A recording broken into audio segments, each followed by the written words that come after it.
especially when it concerns dogs. Yes, that's right. Yes, right. absolutely. He's very sensitive about that. Me too. I have to do a few commercials before we start. And the first commercial is for Friday night's entertainment night. It's 60s British invasion theme. So if you like the 60s music, you'll enjoy this night. Last year was like a 50s type of thing. And this year's 60s and British invasion.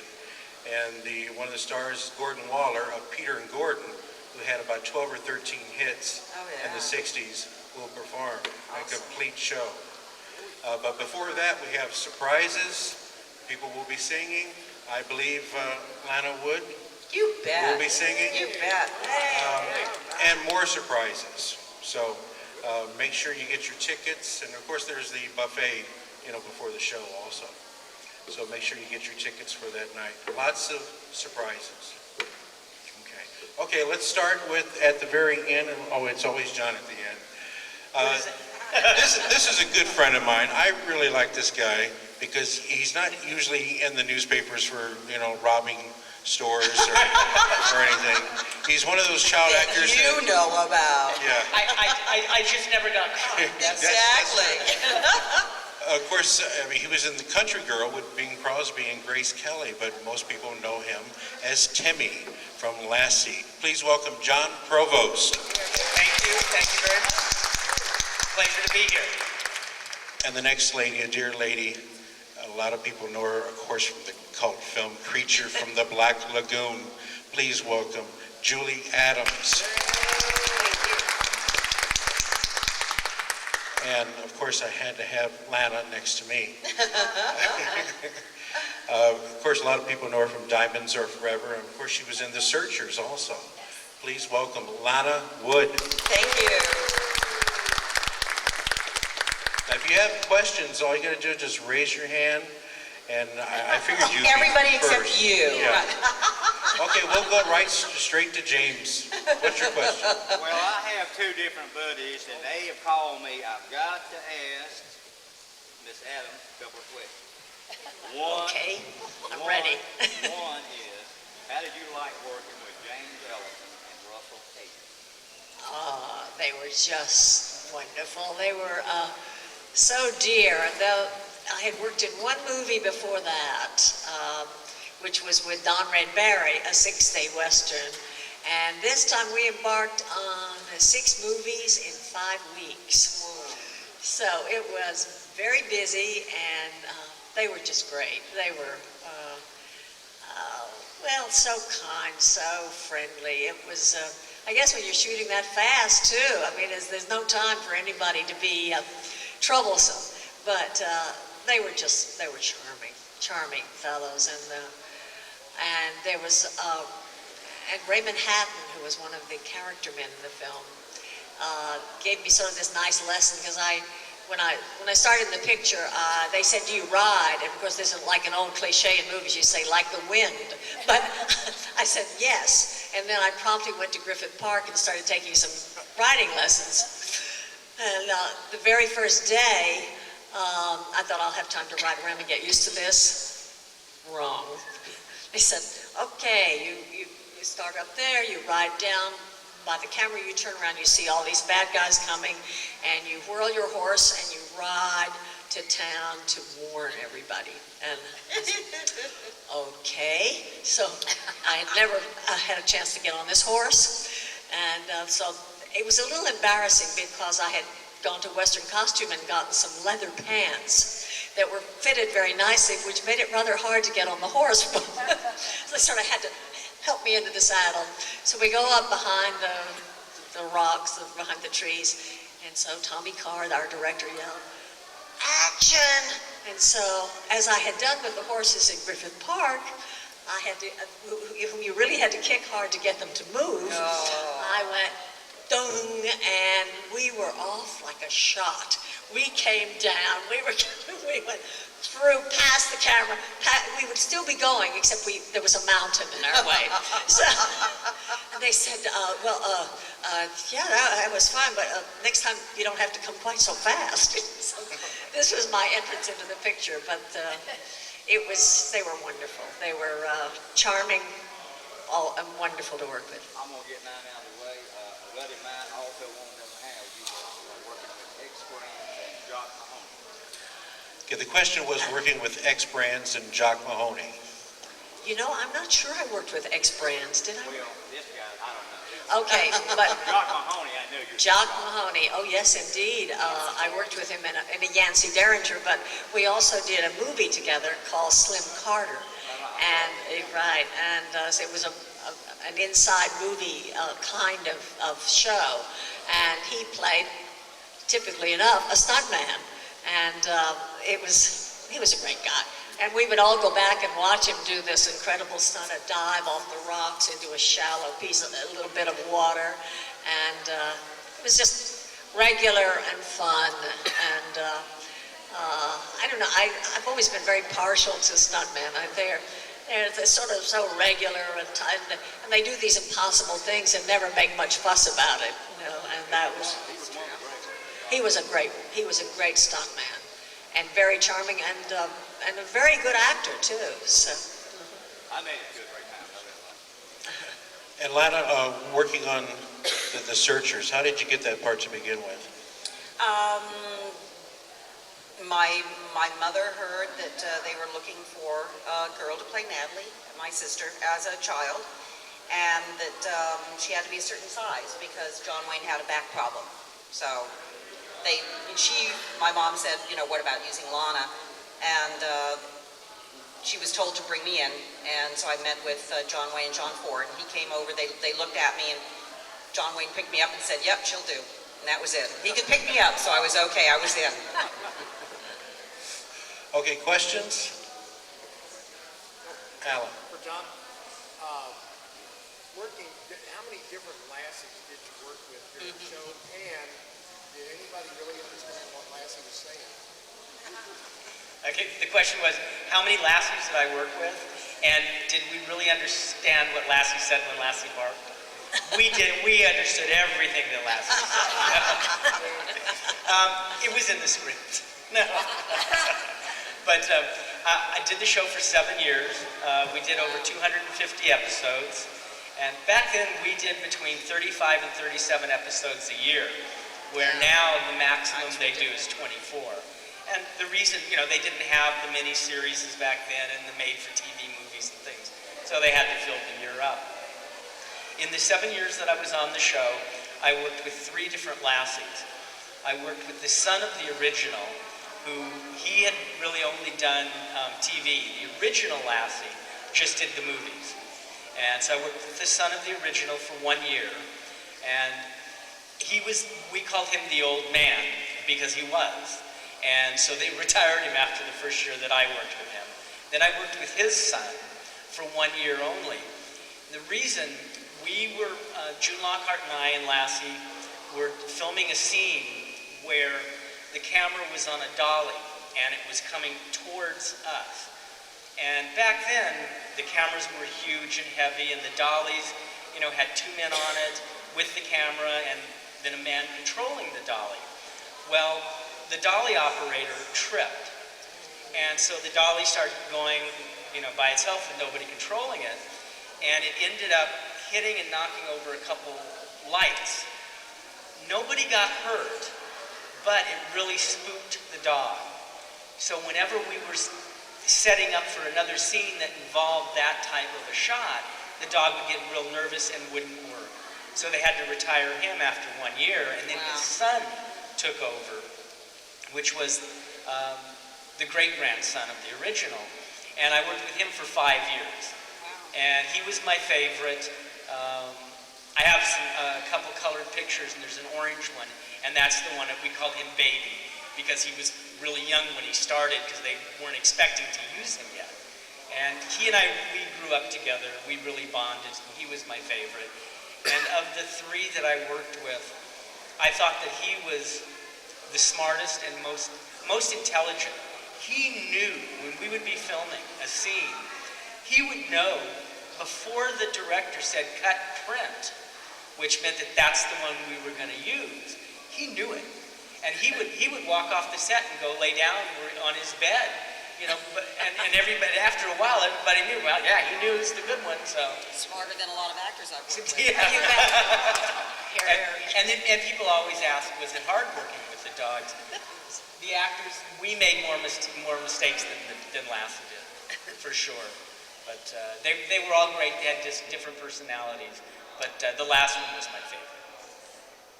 How about the cast members? How did you like working with them? The cast members were great. We were a family when we were on the set. And working with June and Hugh Riley for 6 years, we worked 5 days a week, 10 hours a day, 9 months out of the year to film Lassie. So, we were a family on the set. I mean, we didn't go home together, but sometimes I'd go home with Lassie.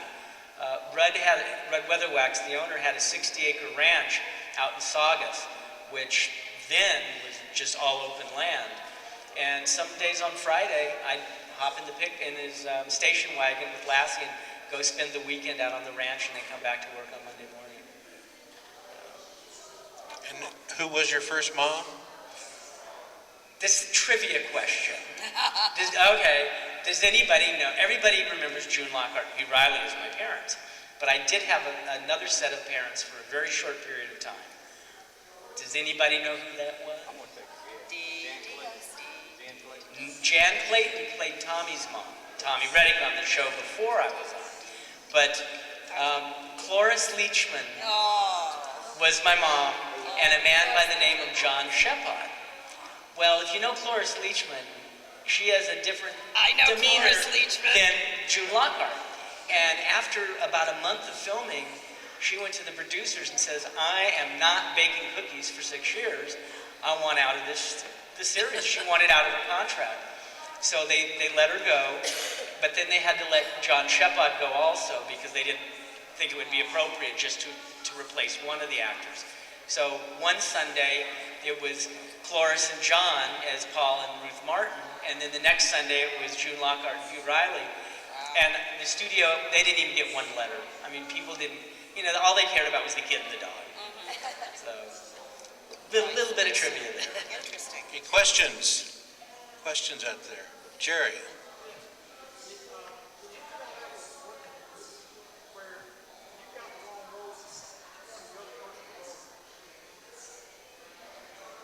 I didn't hear that, Jerry. Quite get the question. Can't hear you. Did any of you ever work in a movie where the role you had, you didn't think was the one you wanted, but you wanted the other role? I still didn't hear it. No. He said, did anybody ever work in a film where someone else in the film had the role that you wanted? You were working in a role that you didn't felt care you should have for. been cast You should that have, other right, person. you wanted to do another one. For me, no. I was always very happy with whatever role I was working on and tried to make it as best as I could, and didn't really, but I wasn't a very aggressive kind of an actress either. I mean, I was content with doing the roles that I had at the time I was given them. Well, we wouldn't have had anybody else who filled out that hotel room. Well, thank you. Oh, when I was doing Mississippi Gambler, I thought I should do the role that Piper Laurie did. Which, of course, is so silly. I mean, it didn't really matter, of course. But I went in and talked to them, and they said, no, we feel you'd be just right for this. And then I was earning very little money at that time under contract, but they were very sweet. They gave me a raise. So you see, my complaining brought something. Yes. So, yeah, and then...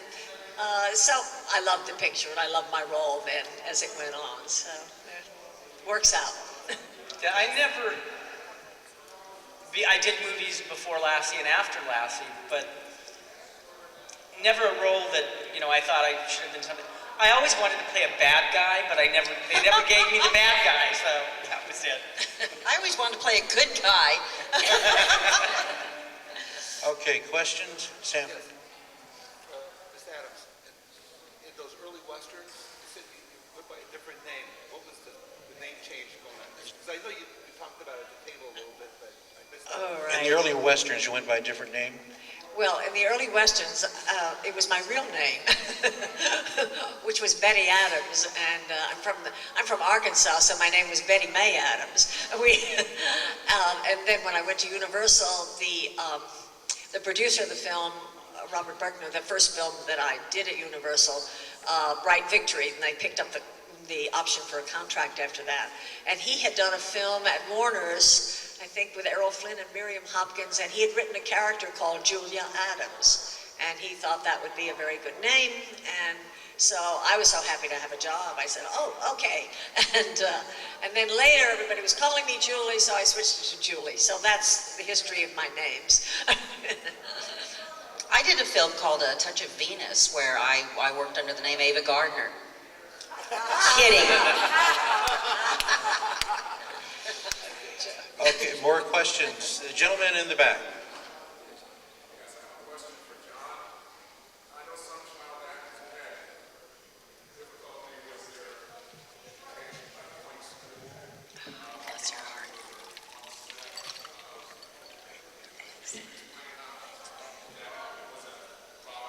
Okay.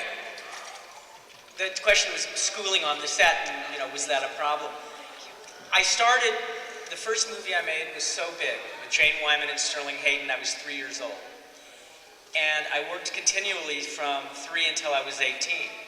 And in that entire time, it was basically studio schooling. I couldn't go to public school even when we were on hiatus, because the public schools didn't know how to deal with you, because you weren't there for for a whole semester. You were only there for a month. So I would go, when we weren't filming, to private school, like private junior high, private high school, things like that. When we were filming Lassie, 99% of the time it was just me and a private tutor. So really the only time that I went to public school was when I went to college. And it was integrating in with other kids, peers,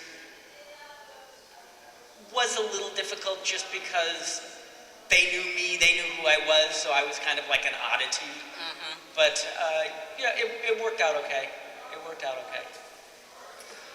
I might add a little something. I worked in a film with Jodie Foster, and I was asking about when she went to, I think it was Cornell, and she said, I said, well, was it hard to go into that? Of course, she's a very brilliant young woman.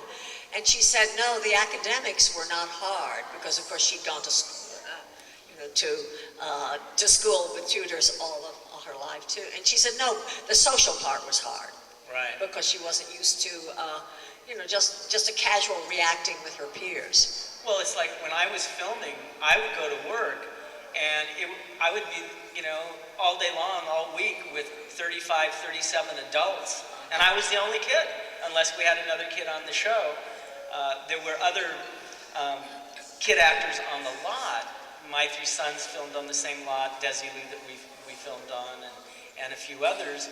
Well, I Love Lucy, so little Ricky, but we really weren't even able to interact because we were working. I mean, that's what we were there. The only time we had off was really, lunchtime. And then, but I did have, a couple buddies in the neighborhood, that I hung out with and that kind of thing. But the socialization thing with peers was the hardest part. But you did get a wonderful education. I guess if I could just add a few things. My sister went to studio schools, I went to studio schools, and you really are receiving a one-on-one type of an education. I think it makes you learn faster, more, and certainly adds to sophistication. Child actors basically are not abused and misused. They're pampered and very well taken care of. Okay, more questions out there? Any more questions? Let's talk about Plenty O'Toole. If everybody's seen Diamonds Are Forever, James Bond film? So what was it like working with Sean Connery? It was terrific. I knew Sean from England when he was married to Diane Cilento. I'd had dinner with the two of them at his house, and we had mutual friends, and the fellow I was seeing was a dear friend of Sean's. So we did know each other before we started working, and yeah, he was super. Sean is a extremely charming man. He loves his golf, so we did have to wrap at a certain time so that he could hit the links before darkness fell. That was important to him, which was fine with everybody else, and made for shorter days for me, so I was thrilled. But yeah, no, I like Jon and spoke to him actually just a year ago. I called him, I left a message at one of his homes, and he called me back when he was filming League of Extraordinary Gentlemen. Called me back from Romania. So, I mean, he called at like 5 o'clock in the morning, woke me up, and I was like, hello. And he goes, Lana. And I said, yes. And he goes, it's Jon. I said, of course it is. Nobody else sounds like you. But he's a very dear man. He's very special. Who was the person that did your stunt out the window into the That pool? would be me. It was actually done in 3 different takes. The first shot was when the guys break into the room and they pick me up and rush me over to the window and they throw me out, and that was just a little 1-story window right to the ground, and there was a mattress there, and they just flipped me out of the window and I landed on a mattress. Then we moved to another hotel, and they had built a big platform, a big like 10-foot platform, and they put me on the shoulders of a stuntman who pushed me upward so that I could get the proper trajectory and fall down into the pool. And they also did a shot of a dummy being thrown out the window. But I fell approximately 16 feet, which was really more than you really ever want to fall. I really didn't enjoy it at all and had to do it twice and didn't like it. You feel like you're never going to hit the water. You're just falling and you're falling and you're falling. But the stunt people are so wonderful. I mean, they tell you exactly how to fall. They said, bend your knees, land on your fanny, don't go straight in, you'll go too deep. And they're very cautious. Actually, the stunt that I had trouble with was when they find me dead in the pool, because they really did tie my legs loosely, but they tied them to a block of cement under the water. And we were filming for so long, and what nobody realized is pools are slanted. It goes shallow, deep. So this block kept moving, but it was moving so slowly that nobody noticed until one of the times when I heard the camera stop and I reached for the rope which they'd strung across the pool for me to clear my nose and mouth so that I could breathe, and I'd gone too deep, I couldn't reach it. So the guys dove in and they got me loose right away. And after that I said, silly, give me a scuba tank.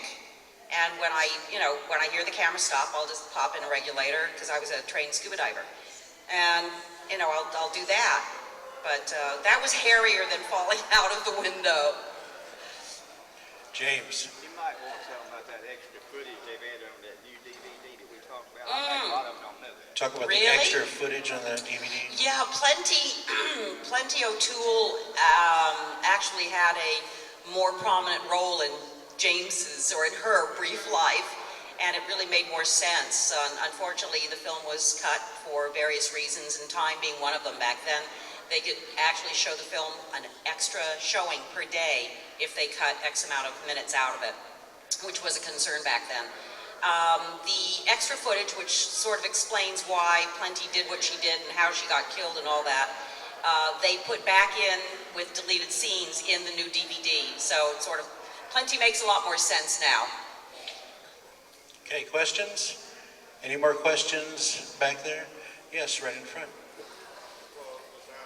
For Miss Adams. Talk about your role in the movie The Lawless Breed, which was a fine Western. Okay, about the movie The Lawless Breed. Well, that was quite delicious, because I was playing euphemistically called a dance hall girl.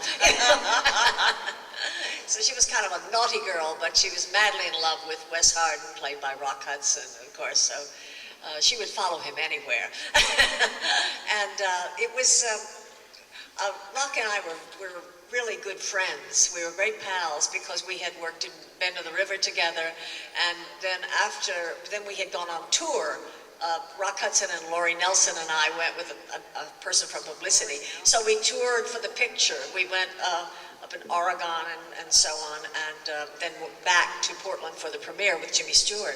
So we had become great pals along the way, because touring is, you go here, you go there, and we're on television, you get very tired, you get sort of giggly as we were young. So we were very good friends. So we had a lot of fun making the picture. And Raoul Walsh directed it, and he was a very funny man, very rough and whatever, and but it was all this kind of masculine, wonderful humor that he had. And he would, one day we were doing a scene that was the bar, and somebody was smoking like crazy. This is one of the bearded guys, the extras, and he was, all the smoke was going. He said, "Cut! His muff is on fire!" You know, that's how he was, like this. He was very colorful, and there was a lot of action, of course, in the picture. So it was a delight. And Julie, what do you recall working on the movie The Creature from the Black Lagoon? When you first offered the part, what did you think about it? She was relieved she wasn't playing the creature. Yeah, that's right.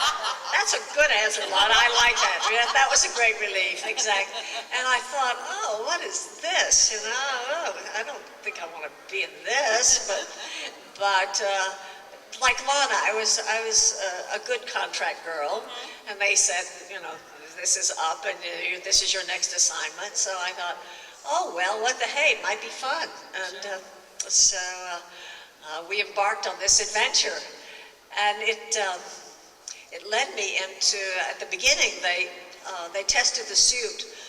It was designed first, as you saw it in the film, and then, but the studio head thought he wanted a different design. He wanted it shaped more like the Oscar is, almost more like an eel man. So the picture was shut down while they made his version of the suit. And the day they tested it, at first I saw the aqualung and I said, "Hey, let me try that aqualung." They were in the tank, so I swam around. I said, "This is so great. You're swimming around, you're free from gravity." And so when they shut the picture down, we said, Riku Browning was there, who swam for the creature, and Scotty Wilburn, they were just sitting around. And so they said, "Oh, if you like aqualunging, why don't we take these aqualungs to Catalina, where the water is clear and you can dive?" So I got this wonderful experience tucked in. I went to Catalina and with two guys who wouldn't let me drown. So, oh, it's wonderful. I was so excited. All I wanted to do was go deeper. It was just so amazing. I read The Secret was Jacques Cousteau, The Silent World, and so there were many experiences. And then, of course, the picture itself was really fun. We had a wonderful company, and Jack Arnold is a kind of director who made everything seem easy. So it was an adventure, and enjoyable all the way. If I ever thought we would be sitting here talking about this picture this many years later, I would have said, "Are you out of your mind?" Right? Well, you tour all around doing conventions now, just because of that one movie alone, sci-fi conventions. Yes, that's right. Oh, yes. With Ben Chapman. With Ben Chapman. Ben Chapman and I go around quite a bit. I dragged my feet for many years, and now I have found out that I really love it. I really enjoy coming out and seeing all of you and versions of you in different parts of the country. And I would like to applaud all you fans who keep all of us out here, and it's a great delight. So I found it a great pleasure. Yeah, this question's for everyone here. We'll start with John. Favorite actor, favorite actress that you have worked with? Boy, that is really a tough question. Really tough. Yeah, I truthfully have to say that I can't give you two names. I really can't. I enjoyed working, with I guess maybe the other side of the coin would be, who did you dislike working with? And it's the same thing. I mean, everybody that I worked with was, they were good. They were great people. It's. Well, let me throw a couple of names at you. Bing Crosby. I was too young. I really don't remember. The first couple movies that I made, I really don't have a lot of memories just because I was so young. Sure. Now this one you will remember, Anita Ekberg. Oh, Anita Ekberg. Okay, yeah, that was back from eternity, and when I was probably about four and a half on that. So, you know, memory comes back. But what I really remember was when we were filming that, Anita Ekberg kind of befriended me on the set, and, you know, I was always sitting on her lap, and she was always holding me and stuff. And after about I remember that. And after about the first week, the crew members would come up to me and they'd say, "Hey, kid, I'm gonna give you $5 to trade places with you." And I didn't know what they were talking about, but no, that was good. That was good. Okay, Julie, do you have? Well, I suppose in terms of a film, it has to be Jimmy Stewart, really, because not that I was so lucky I worked with a lot of wonderful, wonderful leading men, but he's one of our best film actors. I learned so much by working with him, and then I was very lucky that 18 years after Bend of the River, there was a series called The Jimmy Stewart Show, and I got to play his wife. It was not a successful show, but I mean, I always said my idea of heaven was going to work with Jimmy Stewart every day. You know, just a wonderful, wonderful man, and you know, just to work with someone who has that kind of skill, and with all, it was so interesting in comedy because with all that seeming, you know, the pauses, the things, and whatever, his sense of timing was exact, so that you could do a scene and he seemed to be just sort of on, but if there was one beat that was off, he knew it, and we would do it over again. And I remember the first day I worked with him on the first quiet scene in Bend of the River. There weren't a lot of those, where I'm in the back of the wagon and we're talking, and it's sort of, it has a kind of poignancy to it, the scene, because people who are out in the wilderness and the sense of where is home and where we're going and that kind of feeling to it. And I remember watching him on his close-up, and I thought, how does he do that? He's not doing anything. And yet, the thoughts, the feelings just, you know, would pass across his face, and you knew everything. You could feel it all. So that was Jimmy Stewart. And an actress, you know, most of the time at Universal, there were not that many women in the pictures. You know, there were mostly, there was just one or two of us, and very often we didn't have many scenes together. But I had a couple of scenes with Ann Baxter. I liked in One Desire, and of course, little Natalie was in that picture. Yes, and she was so adorable. And so I would mark that one up for an actress and for little Natalie too.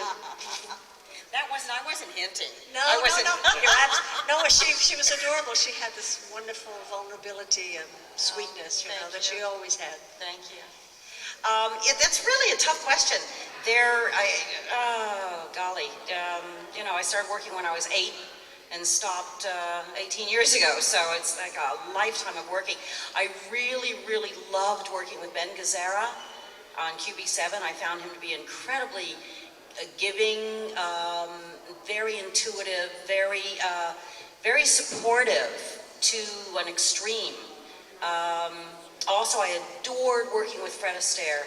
He was just always a hero of mine, and my first day on the set on the Over the Hill Gang rides again, I had never met Fred, and I ran up and introduced myself because I was always such a big fan. And when we finished the scene, he dragged a chair over for me so that we could sit down next to each other, and we would start talking about one of his films, and I said, you know, it was really terrible. I was watching this late at night. They cut out a song. They cut out Needle in a Haystack. And we were sitting and chatting and trying to remember all the lyrics and everything, just having a wonderful time. And sort of left it at that. And then the next day on the set, when he came to work, he brought me his original sheet music, which he signed for me to Needle in a Haystack, and wrote this lovely thing. And shortly after we finished the film, I was leaving to do a film in New York, and somebody was throwing me a going away party, and they said, who do you want to come? And I said, Fred Astaire, and they said, oh, no, he doesn't go anywhere. And I said, I don't care, I want you to invite him because I just adore him. He was the first to arrive, and he was the last to leave at my Bon Voyage party. So I adore Fred. And Richard Dreyfuss, I really like working with him because I laughed the entire time I worked with him. Women, whew, tough one. Linda Pearl, I don't know if you guys know who that is, but she's really a lovely, very serious actress, very intuitive, and I really enjoyed working with her. How about working with Ben Johnson and Jack Elo? Oh, I Great adore, oh, well, see, but there again, it depends. Ben Johnson's one of my favorite people of all times. I mean, he's so lovely, he's so unaffected, he's so laid back, and he's a gentleman, and I adore him. Every day when we'd finish working on Grey Eagle, he'd come up to me and he'd say, let's go get a little of that Who Hit John. I'd say, okay, Ben, and anybody else coming? We'd go and we'd relax in the bar at the hotel and unwind from a long day shooting and have a drink. And he called, his drink, Who Hit John. I said, okay, don't tell me why, it's okay. And I ended up years later, oddly enough, writing, by his request, the screenplay for a series that Ben wanted to do on Lost Mines and Buried Treasures. He literally hired me to do it, and we turned in a really great script. He was thrilled with it, I was thrilled with it, but nobody was doing Westerns, and it kind of fell by the wayside after years, and not too long after that, Ben passed away. But yeah, I adored Ben and Jack, but I really adored Ben. Okay, questions out there? Gentleman in the back.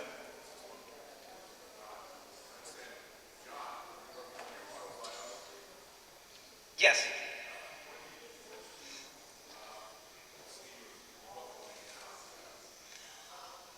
Excuse me. Hopefully in the spring.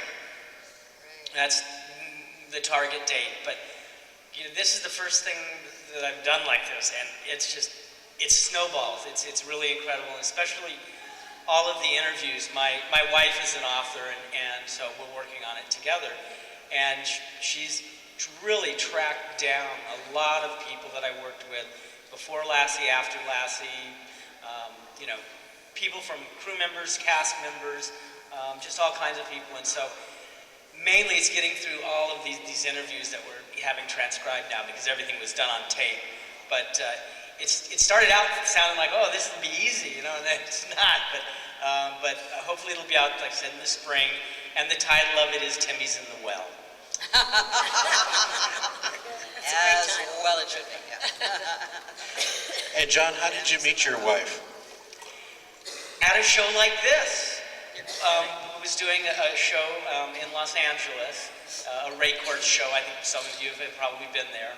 And my wife was there signing a couple of her books, and I was sitting next to Stan Livingston, who was Chip in My Three Sons. And he knew Lori, and I had been divorced about 4 years, and saw Lori and kicked Stan under the table, and I said, hey, you know her? That was it. So. Okay, more questions? Yes, over there on the bridge. How did you like doing the show with Jimmy Stewart? Talking about working with Jimmy Stewart. With Jimmy Stewart? I just did about 5 minutes. Yeah, all right. I got loved- here late. I loved working with Jimmy Stewart. Needless to say, he was, he's great. He was really a wonderful, wonderful man. And I might tell you one other story, that I always liked about him so much. He had a kind of self-deprecatory sense of humor. Our show was not a success, it was, but he came in one day and he said, last night, he said, we got beat by Lawrence Welk. He said, and so, he had this, as I say, the ship was going down, but he was very graceful and had this wonderful humor about it. Well, I had dinner with Hank Fonda last night. We went to Chasen's with our wives, and Hank Fonda also had a show that was not doing well. He said, we just stared at each other's foreheads. He said, is that a Jimmy Stewart line? It's just priceless. That's wonderful. Okay, more questions. Gentleman right in front. You worked with Jeff Chandler. His career was cut short because of what happened there. You worked in a way. Working with Jeff Chandler? Yes, although I really didn't have any scenes with Jeff. I was the wife on shore. I was married to George Nader, was my husband in that picture. I came very close to working with Jeff Chandler in a picture called Six Bridges to Cross. I knew him on the lot. He was a lovely man. I knew him there. And but then he decided we were going to play husband and wife in that picture. But then he decided to ask the studio for more money at the last minute, and so he walked out on the picture. And instead of giving him more money, they put George Nader in his part and put Tony Curtis in the part that my husband-to-be had tested to play, which was, yeah, sounds interesting. Yeah, life switches things around. Okay, more questions? Yes. Yeah, the question is for everyone. Where do you live now, and what are you up to? Up to about here. Yes. I live in California, in Ventura County, a place called Thousand Oaks. It's very suburban, lots of horses, and it's a quieter life than Los Angeles, but I'm close enough to do whatever it is I need to do. It's quite lovely. And what I'm up to now is I have just finished producing a film that was aired on ABC, a 3-hour special event film. And I have another film in development with ABC that I will also be producing. I am going to be doing a movie, acting again, called The Monkey's Paw, from that old short story. Scary thing, I will be playing Mrs. White, the woman who asks her husband to bring back her dead children. Big mistake. And that's about it for me. How about all your animals? To have lots of those. I've got 7 dogs and 12 cats, indoor-only cats, 3 grandchildren. They all live with me, and they're all miserable that I'm gone. So I hope you guys are really happy that I'm here, because my family's not. Thank you. I had to fish for that. No, Okay, Julie? I live in Los Angeles, in the Los Feliz area, which is close to Griffith Park. I take these wonderful walks up every day, so it makes me feel that I'm not in the center of the city. And I have 4 grandchildren who live in the city, and I babysit free. I don't charge, so it makes me very much in demand. So that part of my life is very full. I keep my toe in terms of acting. I came close to getting something really interesting last year, and maybe something will happen, you know, in another way. And I too I wrote a memoir about, well, I wrote it quite a while ago, but I made a vow to finish it this year. It's really almost done. It's not so much about show business as it is about childhood memories and a town in Arkansas that my grandfather helped to begin after the Civil War, and the old home place there, a place that in a way I always felt was home, and I felt a kind of homesickness about it. It has all those things in it, and I think I'm going to try to get it out this year. So there we are. Okay, John? I live in Northern California, about an hour north of the Golden Gate Bridge, north of San Francisco. Up in Sonoma County, it's up in the wine country, and it's very reminiscent of what the San Fernando Valley used to be like before, when it was ranches and farms and things. And I've lived up there since 1970. I actually moved up there. I followed my high school sweetheart. She was going to college up there. I was going to college in LA. And, you know, just the traveling back and forth and the phone calls and all of that, I decided, well, why don't I transfer? So I transferred up north. And then we broke up. She went back to LA, and I said, I really like it here, so I'm staying. And my son turns 21 in January, and my daughter turns 19 in January. No grandchildren yet, but there's my daughter, my son, you know, he's a 20-year-old boy, so he doesn't know what he wants to do. My daughter's getting a little serious, so who knows? But, and then like working on my autobiography, and we just celebrated Lassie's 50th anniversary on television. It was my 47th anniversary on television, but so June Lockhart and I and Lassie were really involved with that in September in doing a lot of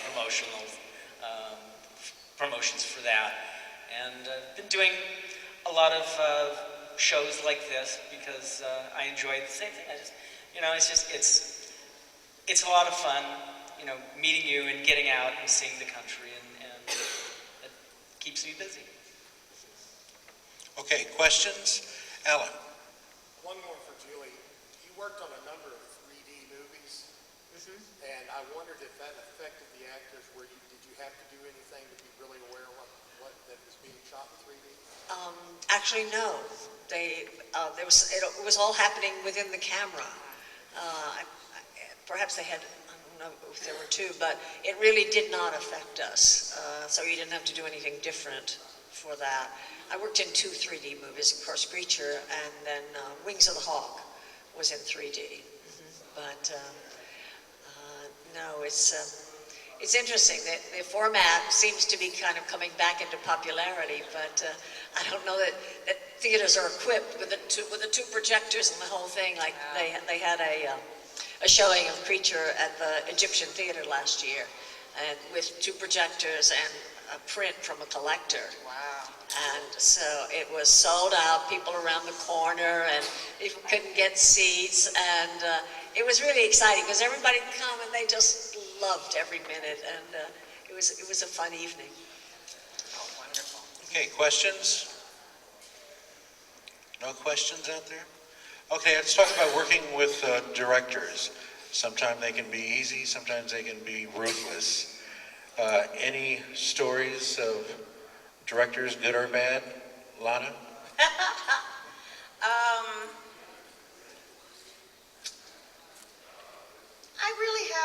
I was very fortunate. I did a lot more television than I did film. And television, people hire you and rehire you because they know that you're reliable, they know what to expect from you. Everybody's on a very tight schedule. You shoot very fast, you have a limited amount of time. There isn't really a lot of sitting around.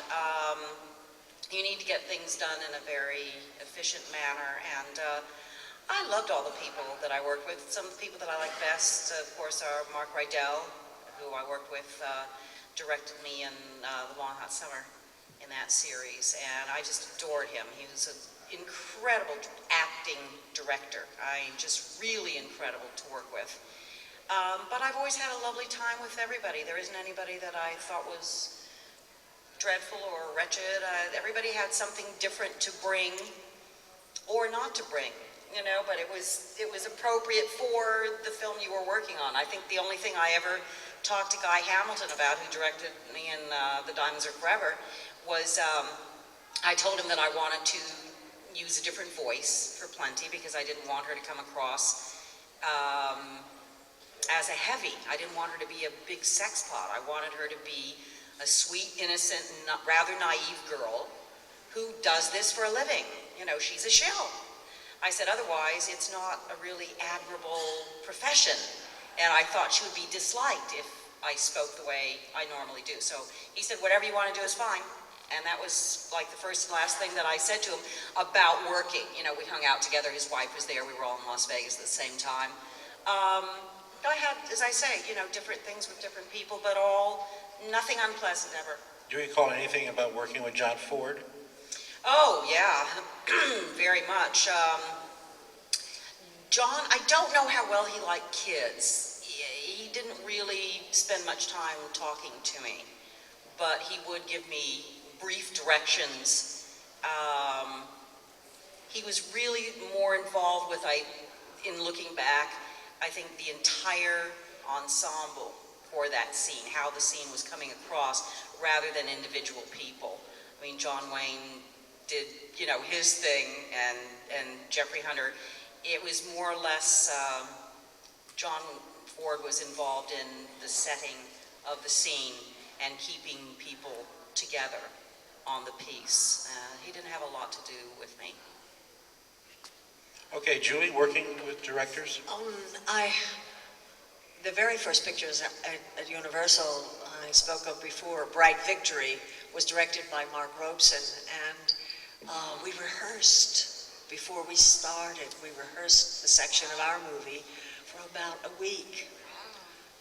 I loved that. I loved it. It was because then when you go to shoot the scenes, if they're not in continuity, you still know what comes before and what comes after, because that's always, to me, the big problem in movies is, you know, you can use your imagination all you like, but there's nothing like really doing it. And the picture was with Arthur Kennedy, and Will Geer was in the picture, and it was a wonderful kind of beginning for me in that, away from the Westerns, which were the quickie Westerns, because of that attention and that delving and the working with the other actor. So I only got to do that on one other picture, which was Mississippi Gambler. Rudy Maté directed it, and we also rehearsed before, and that's a great luxury, and one that I really wish that was employed more often. So I can't say I've ever really had trouble with the directors. Sometimes in television directors can be under the pressure of time. They can have something all blocked out for you when you go in, and you move here and you move here and you move there, and that's very hard because you don't have a chance to explore whatever impulses you have about how you feel, you know, or you want to say, why do I move there? You know, it's like, oh yeah, I know. Because the camera's there. That's right. That's the answer they give you. That's right, because that's where the shot is. Jimmy Stewart told a story about Kim Novak. It was in Vertigo, and as you know, a very complicated, obscure film, you know, plot. And one day she said he told her to do something, and she said, well, but Mr. Hitchcock, why am I going there? And he said, oh, Kim, it's only a movie. You know? And he said she never asked another question after that. But, you know, so anyway, that's my preference. Hey, John? When we were filming the series, and this is just to expand on something that Julie just said, on any given day, we could be filming from 3 different scripts. Wow. And we never rehearsed ahead of time. I mean, I never even would, you know, read a script straight through. So, well, that's one reason I always wore the same clothes, because for continuity, so that the wardrobe person didn't have to, well, now what episode are we filming now? Well, let's just leave the kid in the same clothes all the time. So that got rid of that. But that was kind of strange, and then, you know, I would watch the episodes on Sunday night, and then it would all, you know, fit into place. So that's why we did that, you know. But as far as the directors were, we had one great director, loved the man, Hollingsworth Morris. Oh my God, I worked with Holly. Oh, Holly was just, he was incredible. Yeah. He was just the easiest person Wasn't to he work dear? with. And then we had the opposite, William Bodine Sr., who I think hated kids. Why was he on Lassie?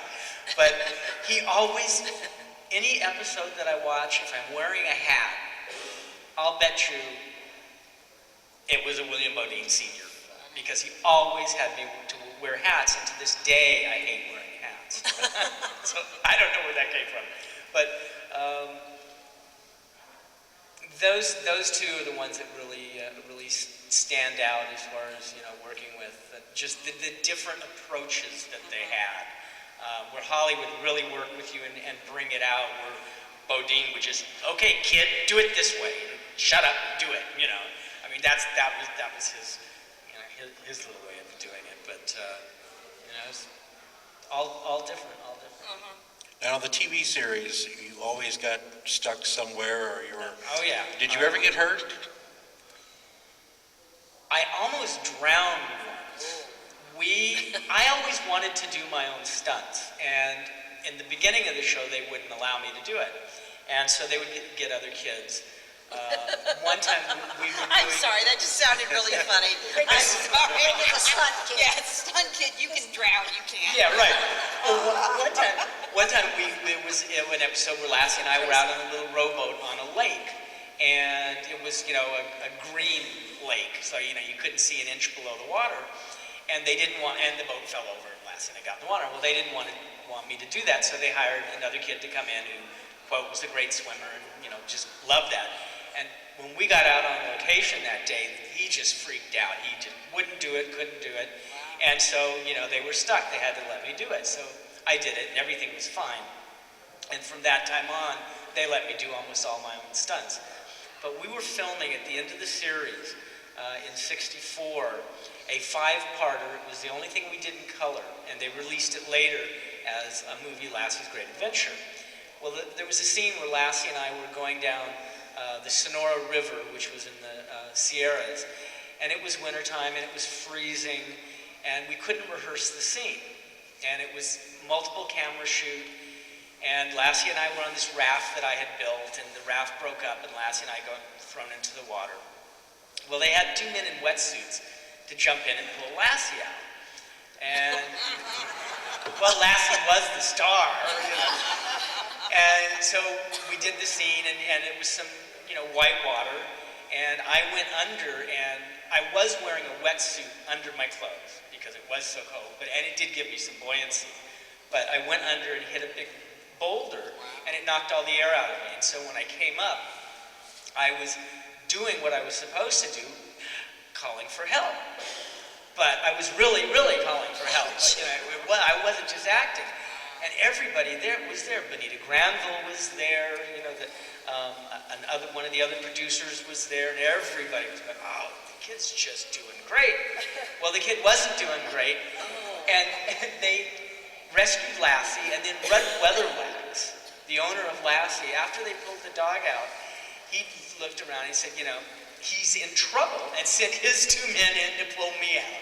But that was the closest, that any came to having any real problem. And why did this show end? Was it because of you, or was it the ratings? I had a 7-year contract with a 3-year option. The 7 years was up. They wanted to go for the 3 more years, and I had just turned 14. And I was lucky because the option was mine. And so I could say yes or no if I wanted to continue on the show. So my parents said, "What do you want to do? It's up to you." And they didn't pressure me into doing it. I was 14, was going through puberty. I was starting to look at girls, and dogs, girls. And so I was the one. I wrote my own pink slip and said I wanted out of the series, and so that's what ended the family. And then they went on to Lassie and the Forest Ranger, and which I thought was a big mistake. I thought they should have had another kid or a little girl. There was Linda Rather, who was one of the Rather's kids. She was in the show and had a recurring part. She lived down the road. I was like, well, why don't I since we're leaving the country, they shipped us off to Australia. And I said, well, why don't I leave Lassie with her? And they said, no, we're going to change the format of the show, which I think was a big mistake. But Yeah, they should have. that was it. That'll teach them. That was it. Lost their show. Is there any talk about another Lassie series? We, in 1991, we did the new Lassie series that was on Fox, and unfortunately they were trying to do it too sitcom-y or whatever, so it didn't work. They are going to be doing a new Lassie movie, a remake of Eric Knight's book, Lassie Come Home, next year, and it's all part of this 50-year anniversary, and they will be filming it in England. They haven't done any casting on it yet, so I don't know if there's, a little cameo part for me or June in there or not. Don't have a clue. As far as the new series goes, they are coming out with an animated children's series next year. But as far as a live action series, I haven't heard anything new on that. Okay, we got time for 1 or 2 more questions if anybody else has questions. Any more? Don't any of you care? Oh, right back there.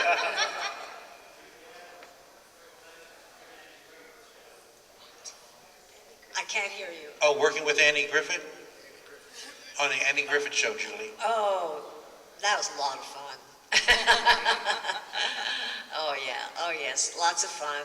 And Andy and Don were both, delightful and wonderful humor. And, the dry humor was just great. And then I worked with Andy again on PBS